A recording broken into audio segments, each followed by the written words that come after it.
Streets can be played solo using some modified rules. It's played much like a two-player game where you play for both yourself and an opponent called the Grifter. You win by having more money than the Grifter at the end of the game.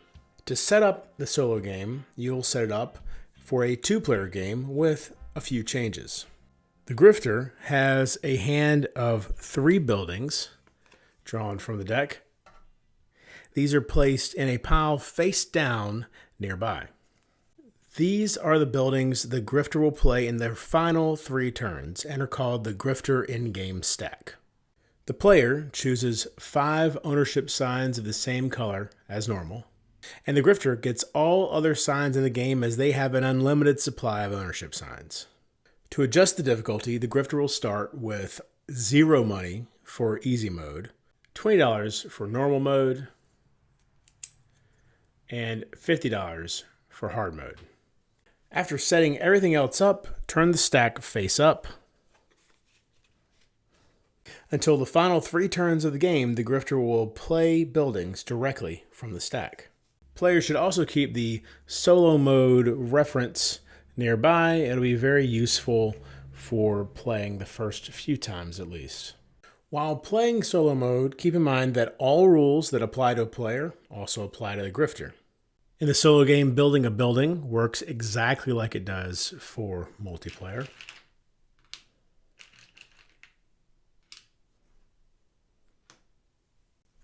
And scoring streets works exactly the same as it does in multiplayer as well.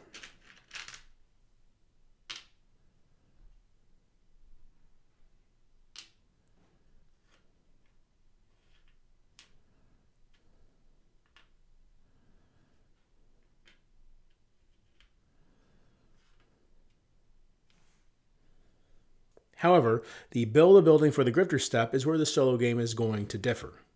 This step takes place after the player builds a building and scores 1 or more streets if necessary, but before the player draws a new building from the stack. The Grifter picks up the top building from the stack and places it in the city following normal rules for placement. So, maybe here. The player will place any people that the building comes with as normal, place a ownership sign on the building for the Grifter, and of course move any people with FOMO that would want to move to that building. The building must be placed wherever its valuation will become worth the most at the current moment. When making this determination, do not take into account how it will affect the scores of the other buildings on the street or nearby. Only the valuation of the building being placed matters. A building with the copy valuation should be placed in the street with the building that currently is scoring the most from its valuation. The only exception is a building like the luxury apartments that has the enclosement valuation. These must be placed so that they become enclosing buildings right away. If a building being placed has several valid placements, they must be put in the place that will cause the most people to be moved to the Grifter's building. If there are still several equal options, the player chooses where to place the building. The player is also allowed to take advantage of these sorts of situations by choosing a placement that will help the player the most. That is part of the strategy. When scoring a street enclosed by the Grifter, follow the scoring street procedure as normal, giving money to the Grifter for their buildings. After scoring, the people in the street must move or get FOMO as normal. If possible, the people must move to buildings owned by the Grifter, as it was the Grifter who enclosed the street.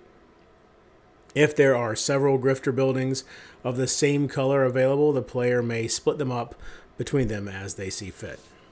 Finally, when the Grifter's turn is over, the player will draw a new building tile into their hand. So some things to keep in mind about the stack. Since it's face up in a solo game, you as a player will always know what building the Grifter will play next. While placing the Grifter's building, you will also see what building you're about to draw. All of this is information you should take into account when figuring out your strategy. Keep in mind though, everything underneath the current top building is still secret information. You cannot pick this building up to see what's underneath it. When the stack is emptied, the player will now play their final 3 buildings without drawing new ones as in the regular game. Also, since the stack is now gone, the Grifter will be drawing from their 3 tile deck that was set aside at the beginning of the game. To do this, the player, as soon as they've drawn the final tile from the deck, will shuffle the Grifter in-game deck and then flip it face up. The Grifter will play from the stack for the final 3 turns of the game. For in-game scoring, the Grifter scores just like a player during regular game in-game scoring. And that's how you play Streets solo. Be sure to leave any questions in the comments below. Be sure to check out our current giveaway, which you can get involved in that by clicking on the link in the top right corner of your screen right now. And be sure to check out upcoming instructional videos for Anno 1800, Tiny Epic Dungeons, and Waste Nights. And until next time, if you're bored online, board offline.